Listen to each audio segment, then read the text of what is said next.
Is the U.S. experiencing a racial relations crisis? That is the question we're discussing today on the Opinion Talk Show, the talk show where your opinions matter. I am Mirna Santiago, and joining me today are three gentlemen that loyal viewers of The Opinion are well familiar with because they are frequent guests. To my immediate left is Donald Sandford, who is an attorney and past president of the Westchester County Bar Association. Welcome, Don. Nice to be here. Next to him is Professor Ed Grippe, who is a professor of philosophy and ethics. And next to Ed is Professor Tyrone Simpson, who is a professor of American Studies. So welcome, gentlemen. Thank you. Thank you. Okay. So let's get right to it. Tyrone, I'm going to start with you because being a professor of American Studies, and you can probably give us a little bit of a historical background on what's going on right now. We're seeing protests in the street. We're seeing looting. We're seeing marches on Washington, the likes of which we haven't seen since the 60s when we first had the civil rights movements with Martin Luther King and everyone else. So can you tell us what's going on? I know it's related, of course, to the deaths of a handful of black men at the hands of police officers. But this seems to be a reaction that to a lot of people from the outside looking in is a little bit over the top. It's a big reaction to a handful of deaths. So can you tell us what's going on a little bit with that? Well, I'm going to try. The first thing I would say is I think it is a crisis of citizenship. And what I mean by that is that, well, first and foremost, that there's always been a conflict between African Americans and the police. And so I would go even further back. So just off the top of my head, you have the Harlem riots of 1943. You certainly have the 60s. So Detroit, 1967. You have Rodney King, 93, excuse me, right? 1992.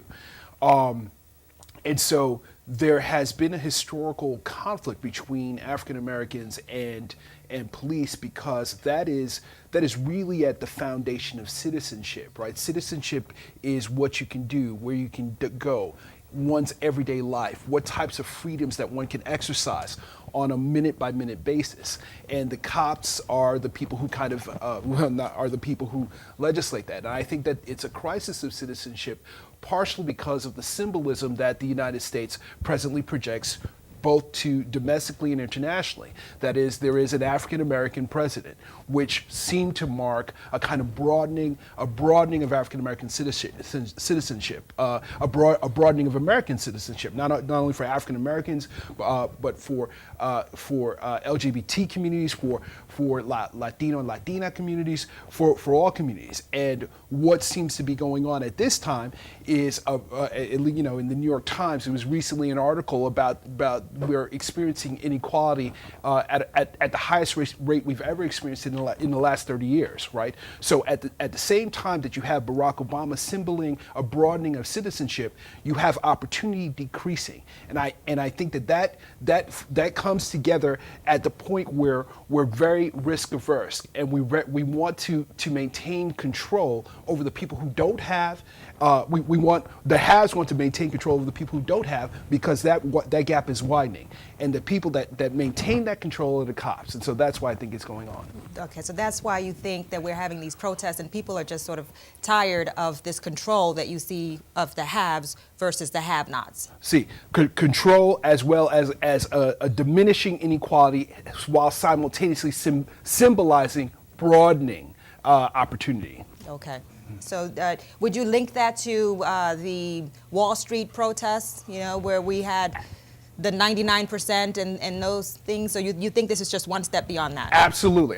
So I think that the again, the lack of opportunity, the broadening of the wealth gap, the broadening of the income gap, simultaneously while symbolically portraying a kind of American citizenship that is supposed to be increasing, right? That contradiction is being felt on the streets, and it manifests itself in conflicts between cops and people who don't have. Okay, thank you, Tyrone. I'm going to move to you, Ed, because you are a professor of philosophy and ethics, and this is a question that it's really come up. I see it a lot on my social media. Rudolph Giuliani, former mayor of New York City, got on Fox News right after the Ferguson. He called it the riots. People are, it's protests. But he called it the riots, and he said, where are the riots? Where are the protests when you go to a black community and black on black crime, the rates there are so much higher than the rates of police killing black men? He says, and he said this to the black community. He said, why aren't you protesting then? Why aren't you in the streets? Why aren't you rioting and looting when you are killing each other? Maybe if the criminality was not so high in your community, black people, you would not have such a strong police presence.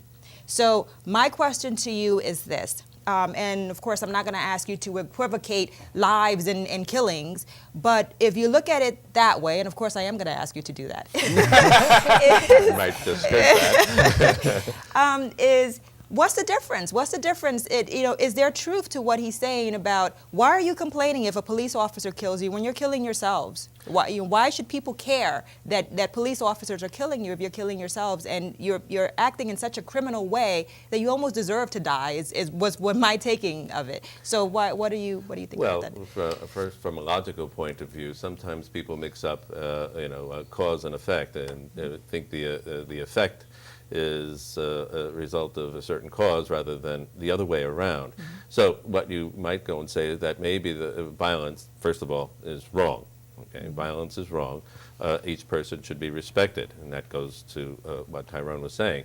Violence is wrong, but perhaps the violence we see in neighborhoods where there are poor and people who have been disadvantaged historically are a reaction to their exploitation, to those inequalities that are foisted upon them from birth. And now I teach at Bedford Hills Correctional Facility, and I deal with women who have a criminal record, obviously, but quite a few times when they go and write, they go and express exactly what has happened to them. And they are children starting off with, and innocent as all children are, but then there is this disadvantage, this horrible condition that happens that is perpetrated from the outside by society and then affects people within in that the subculture that then continues this cycle of violence. One woman, in fact, goes and said, I was living within a cycle of violence, and then I realized that, in fact, I'm bringing up my child in there, and I'm going to do everything now to go and make sure I break that. Mm-hmm.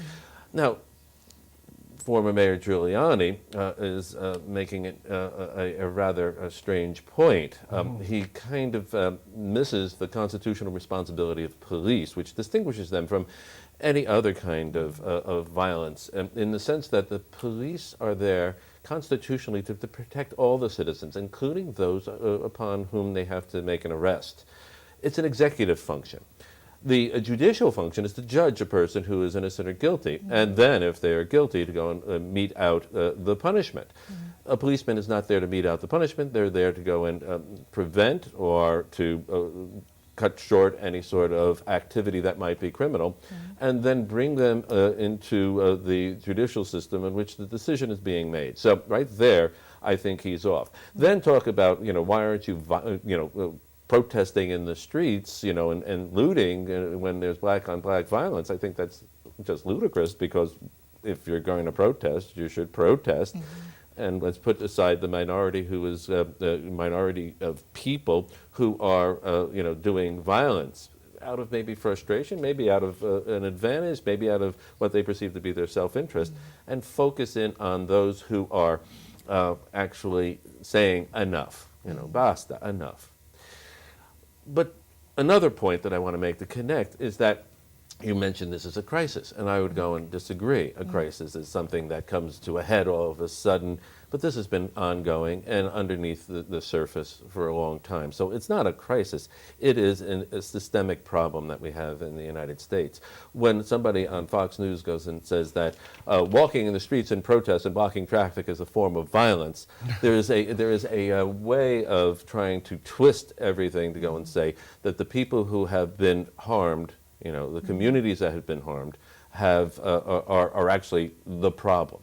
And we saw that with a march in Chicago back, what was it, either 67 or 68 by Martin Luther King, where he gets hit with a brick from the sidelines by white racists, and then he gets accused of inciting a riot. Mm-hmm. So we have to get cause and effect straight. Mm-hmm. So just to go and sum it up, violence is wrong, black on black violence is wrong, white on black violence is wrong, white on white, you know, we could go down the whole thing. But the police have a certain extra responsibility, a constitutional responsibility to protect all citizens, including those suspected of a crime. That would include Brown and Gardner. Okay, great. Thank you so much. So, Don, I'm going to turn to you now because I think part of the problem that we're having this reaction in the community that Tyrone talked about and that Ed talked about a little bit is the fact that now we're in an age of immediate gratification in terms of media, right? Something happens and we find out about it immediately. So that is what happened with Mike Brown, that pictures of him laying on the street where they became available almost immediately after it happened, right, laying dead on the street. Unfortunately, in his case, we did not see what happened to him. With respect to Eric Garner, of course, in Staten Island, we did.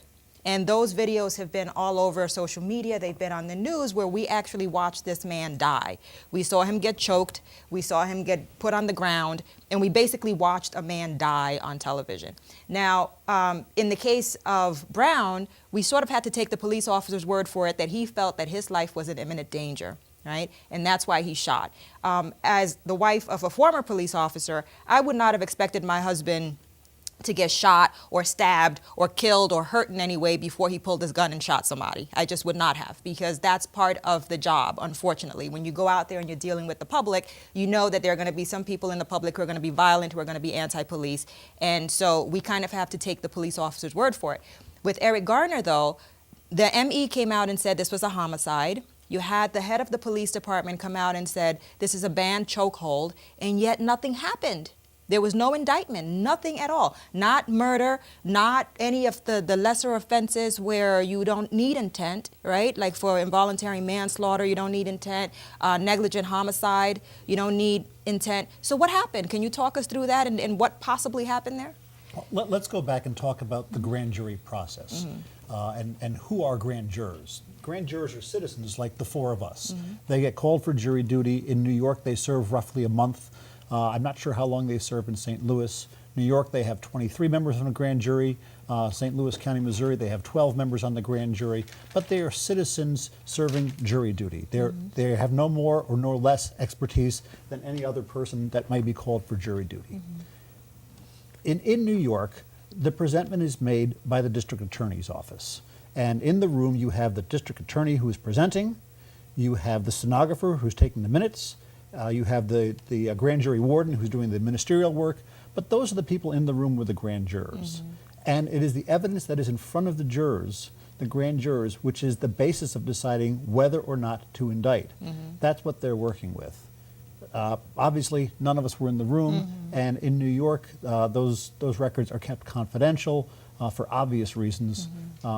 Witnesses are presented as well. They'll be in the room when they have witnesses. But the process is that it's a presentment by the district attorney to the grand jurors and a decision made by the grand jurors. Why do we have that? For exactly the reasons that everyone's talking about here. You want to have that step in between the person who is may or may not be charged with a crime and the people making the decision. So particularly in the case of a police officer, there's a heightened level of caution. You certainly do not want to have the police officer or the police department making a decision on whether or not the officer's actions were appropriate. So whether Commissioner Bratton determined it was or was not a show call, not his call to make. That happens at a departmental hearing, separate and apart from the grand jury process. So his opinion on that is completely irrelevant to the process, and that's important to understand. I think you also touched on the issue of media, and I think media is important as well, and I think they're somewhat to blame in not presenting a whole story. The medical examiner says it's a homicide. Can we define what a homicide is? Because that would be really helpful to know. Is it an intentional killing? No, it's not. And I think it's important for people who are reading the media to read it carefully and get a wide variety of views when they read a news story. I like to read 3 or 4 papers a day and read the same story in 3 or 4 papers and see the slant on how it's covered, because you're going to get a fuller picture that way. But a homicide means that he did not die of natural causes. Also, so was the chokehold, was it or was it not a chokehold? Again, that's a departmental issue. That's not going to be determined by a grand jury. Was the cause of death The actions of Officer Pantaleo, again, that is a determination made by the grand jury, but they're also looking at the medical examiner's report, which lists a slew of contributing factors: obesity, asthma, coronary blockage. There are other factors aside from the chokehold or the takedown, as Officer Pantaleo describes it. So I think it's important to get a full picture of what's going on before you rush to judgment. I think it's dangerous to look at a photograph of a person on the ground and say, he was killed by the police were out to get him because he was black. Very dangerous way to go. And just a slight correction on what you said before. Officer Wilson in St. Louis was not cleared based upon his testimony alone. That was part of the process, but there was exculpatory evidence showing Michael Brown's blood inside the police cruiser. Tough to explain how that got there if he's walking down the sidewalk minding his own business. So again, it's important to look at the full picture and look at all the evidence before you rush to judgment. In an instant media where it can pop up on my iPad in 5 seconds, very difficult to do that. I agree.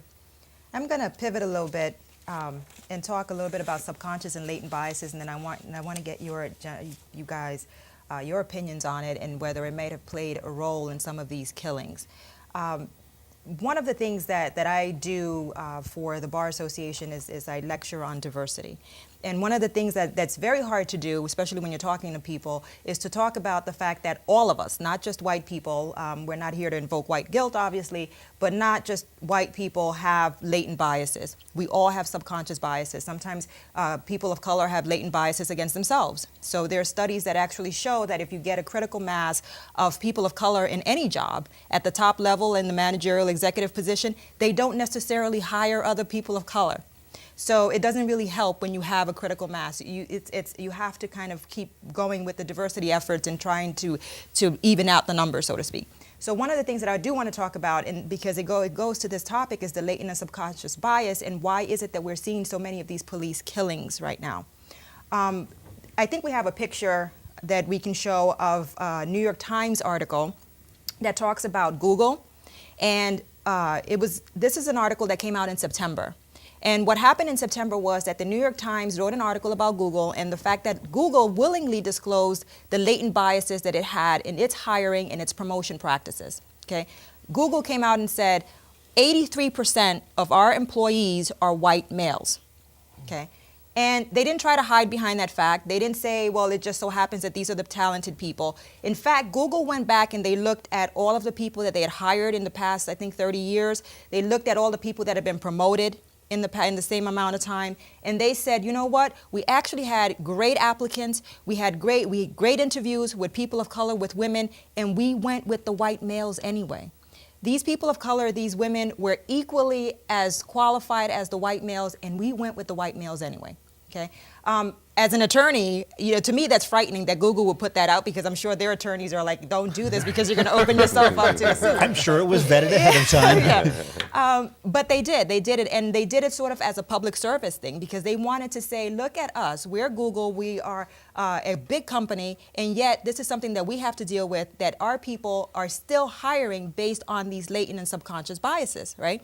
The same thing, Huffington Post, we have another picture of that, did an experiment with a young man. His name was Jose Zamora.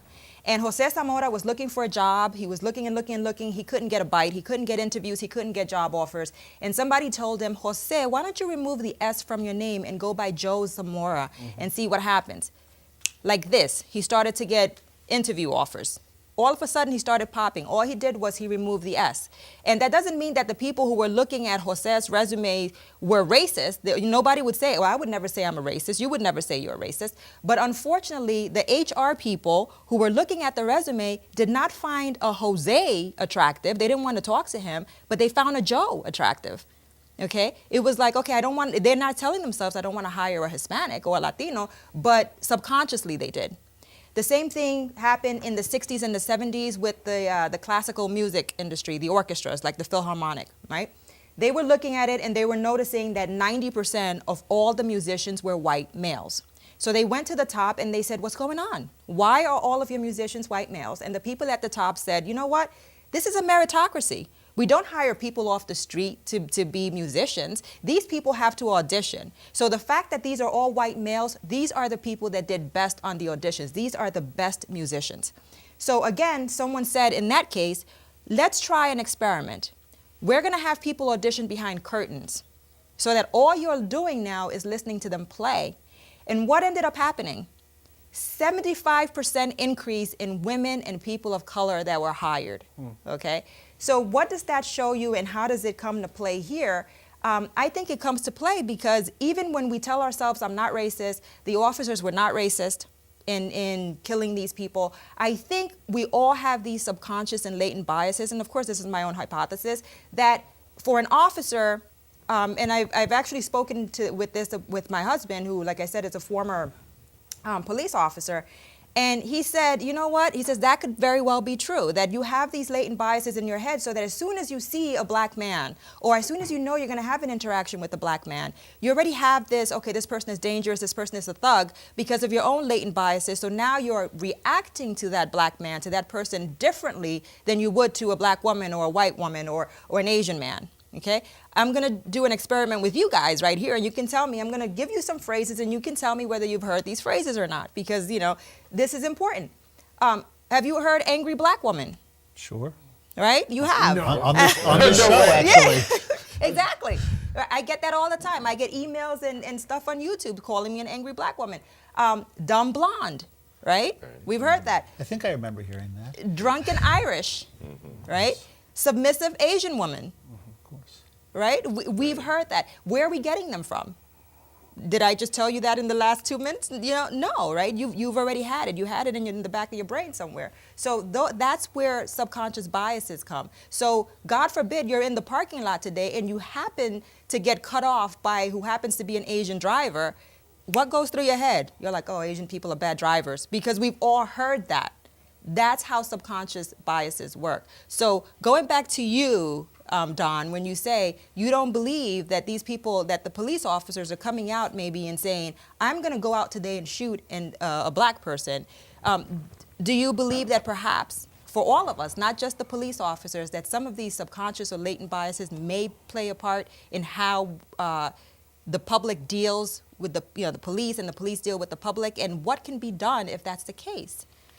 The short answer is yes. The longer answer is, as a law student, we did a mock trial at one point in time. We all had to bring in friends or family members to sit as jurors. And the whole point of the experiment, which we learned at the end of the semester, was to videotape the jurors and watch their discussions. And what Ed would say about the evidence that I presented, Tyrone would say that evidence was never presented. Really? And a group of complete strangers in a room arguing over what they did or did not see, and they all had the same experience, and they all viewed it differently. It was absolutely fascinating. Of course we have those biases. I tell my clients, unless you know which side of the bed the judge woke up on this morning, you don't want to be in the courtroom, because you don't know, as difficult as it is to put on that robe and swing that gavel and do the job objectively, no person is perfect, and we all come to the table with our own biases. Of course Absolutely. we do. Ed? Yes, well, this is now going to be a plug for education and critical thinking, because confirmation or my side bias is, I think, what we're talking about, where one is not aware of, but also surrounds oneself with the similar kinds of belief. But this is where dialogue comes in. This is what we're doing here. They're bringing forward my perspective. You know, it might be a bias, but it's also a perspective. And I then offer it out in an honest and open fashion. This is ideal, of course, but it's possible. The idea here is that we have this going on all over the place, because teaching at Bedford Hills Correctional Facility, I had one African-American woman saying that she, in fact, is in there for grand larceny, and she dedicated her life of crime against white people to get even for the biases that were and harms that were inflicted on her. I looked at her and I said, but I didn't do anything. She said, I know, I get it now. So my side bias is, I don't think it is not, particularly white. However, No, it isn't. Whites have been advantaged over time, so that when a person has this my side bias and doesn't recognize it, and happens to be in the case that I had now back in the 80s, I was working at a hospital as a volunteer, and there was this Italian-American guy, nice guy. And he was talking, and somehow the topic came up. He says, I'm not biased against African Americans. He said, but I'll just hire people I know. People that I know, and therefore we're Italian Americans. You know, I wouldn't get hired either. But, you know, the idea is that there is this idea that I'm going to trust who I know, right? And that perpetuates problems that could get people upset. So the idea of now honest dialogue could go and start to pierce that. But of course, people have to be honest with themselves. It's always easy to go and be critically thinking about what you're saying, what you're saying, what you're saying. Absolutely. The hardest thing is to go and be critical about what I think and believe and open myself up to criticism. Though I have a good wife who does that often to me, correctly, most of the time. Brian Lara, however, there's also this other issue. On Brian Lara's show, he actually had this person come on, a young man, saying an incident that happened in the New York subway system where he and his friends had picked up a toy gun. And they were walking, and it was just in front of a couple of police officers, and it dropped out of their bag. And the police officers took their guns out and pointed, and they said, "Well, this is just a toy gun, sir," and we're respectful. A man got on the phone, a white police officer said, "I don't care who that would have been. I would have had my gun out because I thought it would have been a particular dangerous situation." But of course, that doesn't go and eliminate the issue of bias sneaking in, as you were saying. Exactly. Well, thank you so much, everyone, for being part of the discussion. We are out of time, unfortunately. We are out of time, unfortunately. And for our viewers out there, thank you so much for sending the emails and the comments on YouTube to The Opinion. We look forward to hearing from you. And of course, as always, your opinions matter. So thank you for watching.